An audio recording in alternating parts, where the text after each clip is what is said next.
Bonjour à toutes et bonjour à tous. Voilà, je suis heureuse de vous retrouver pour les énergies du mois de mars des signes d'eau, c'est-à-dire les cancers, les scorpions et les poissons.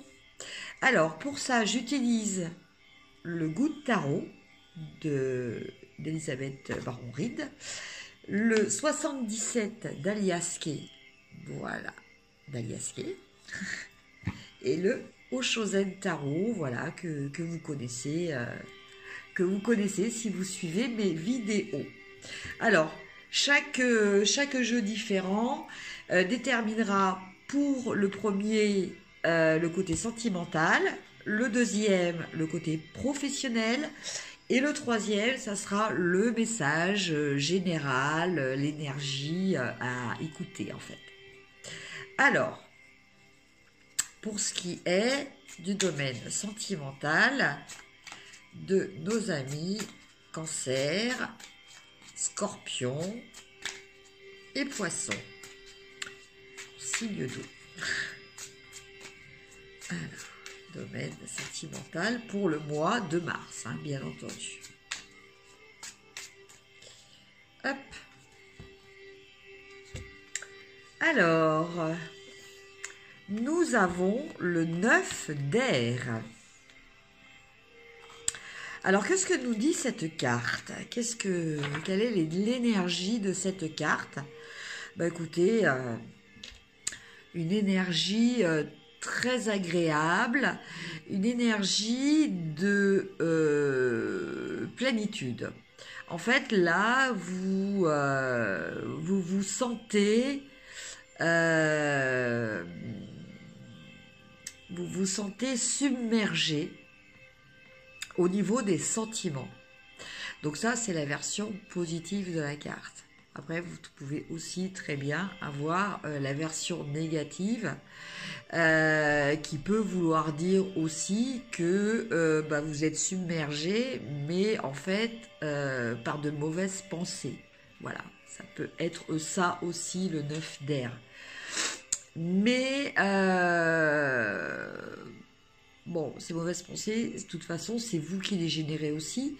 Donc, comme je dis toujours, ça c'est ma philosophie, on va dire, primordiale et fétiche.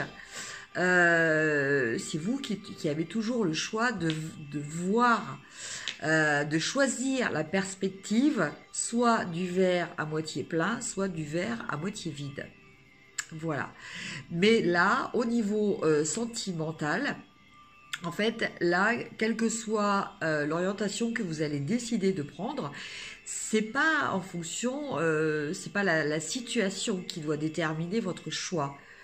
C'est votre volonté propre. C'est vous qui décidez de transmuter un événement négatif en positif, ou quelquefois même un événement positif, à le voir en négatif pour certaines personnes qui sont toujours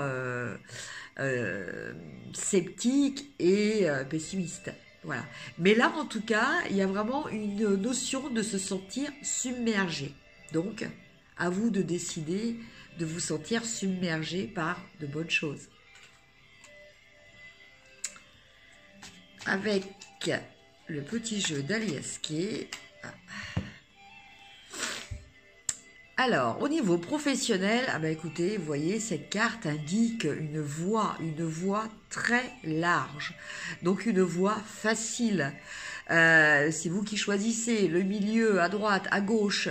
En fait, vous êtes relativement libre, malgré que vous restez quand même cadré. Vous êtes relativement libre dans votre choix d'action. Donc, c'est une carte très positive. Alors, c'est une carte qui vous indique donc quand même qu'il y a un rail à suivre, la route en fait qui est à suivre, mais voilà, elle est large, donc voilà, vous avez quand même des options, différentes options qui sont possibles, et bon, ça, ce n'est pas donné à tout le monde. Et enfin, les énergies, voilà, elle a sauté.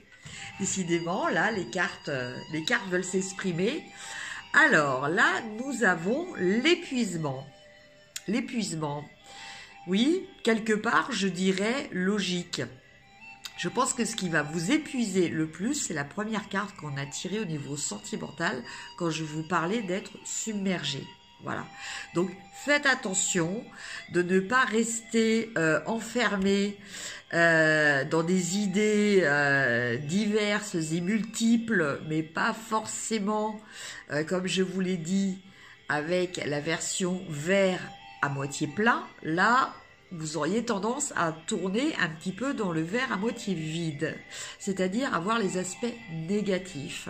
Et à force de les tourner en boucle dans votre tête, eh ben oui, finalement, ça fatigue de brasser le négatif, ça fatigue énormément. Vous verrez qu'en brassant le positif, c'est quand même beaucoup plus agréable. Donc, voilà, à vous de choisir. Voilà, donc c'était pour les énergies des signes d'eau. Donc les cancers, les scorpions et les poissons. Je vous souhaite un très bon mois de mars et je vous dis à très bientôt. Au revoir, je vous embrasse.